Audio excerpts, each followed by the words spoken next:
3 women killed here in the city of New Orleans in less than 24 hours. So just something that it's a trend that we have been seeing for going on for a couple of years now. 2 of the latest deaths are a startling trend for women that have been being killed in the city of New Orleans. The numbers just last year at some points were around or even higher than the number of women that were being killed before Katrina, when we had a higher population.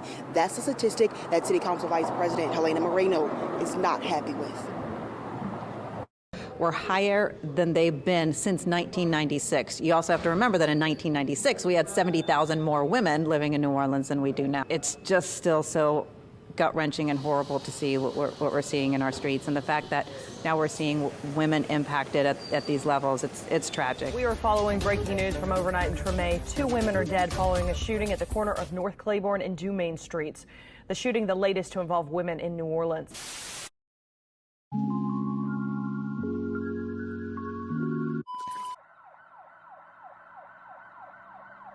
Around 1:30 a.m. on May 12th, New Orleans police responded to the 1000 block of North Claiborne Avenue in the Treme neighborhood for reports of multiple shots being fired.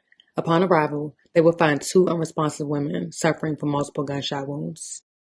NOPD is still out here on the scene in the 1100 block of North Claiborne, still investigating that double homicide. As you mentioned, left 2 women dead. As you can see behind me, they are still actively working to gather evidence. We've seen them a little bit further back from where we're standing inside the crime scene tape. They've been spending a lot of time around a white Jeep that we've seen. We've seen them flashing flashlights on it. I did see some detectives with some evidence markers and evidence bags being picked up, and also still talking to some people who are still here on scene about what transpired here earlier this morning when they got that call at 1:31 of a shooting here in this area. Again, details are very limited, but we do know once they did get on scene, they found 2 women with a gunshot wound. This clearly is still under investigation with police still here on scene, but this is just another incident, another deadly shooting that NOPD is investigating. One just happened yesterday afternoon right there in the east at the intersection of Mayo Road and the South I-10 Service Road.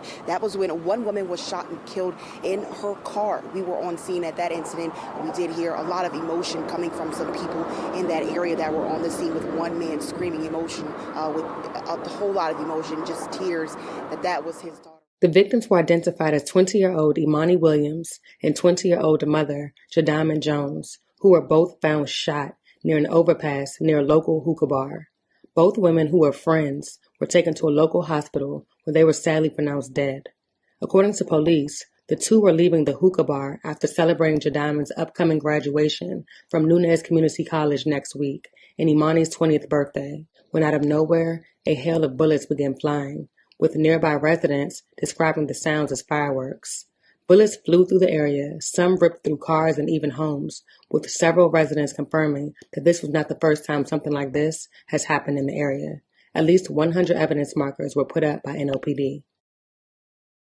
20-year-old New Orleans native Jadamyn Jones was a mother of a 2-year-old boy and was making good on her promise of becoming a pediatric nurse, all while substitute teaching at New Orleans' Berkledge Academy. According to a fellow nursing student at Nunez Community College, she was anxious to graduate and make a better life for her son.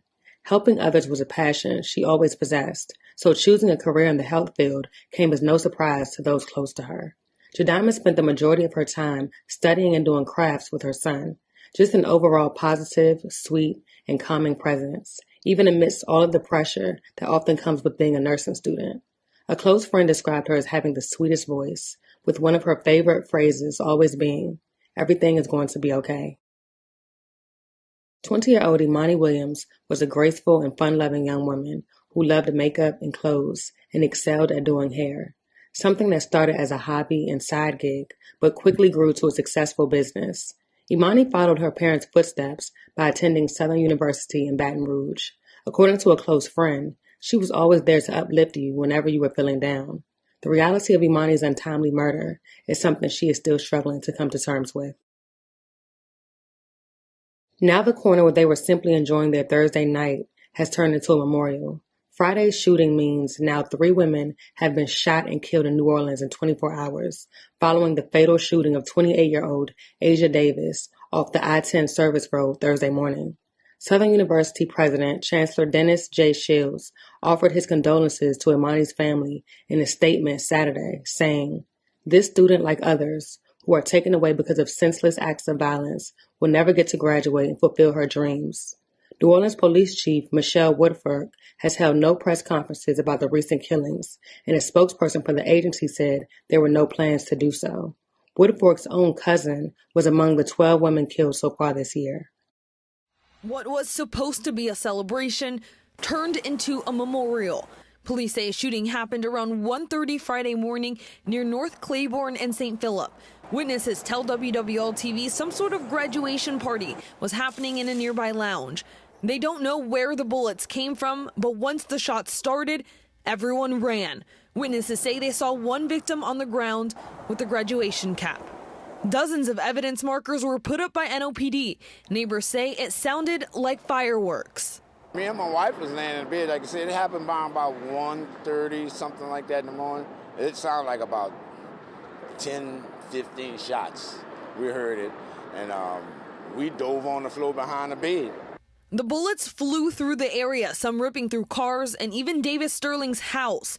But he says it's not the first time. Holes in the side from them shooting on this corner, you know, and bullets went through the wall, went through my speakers, by my couch, and, you know, somebody in my house could have got shot.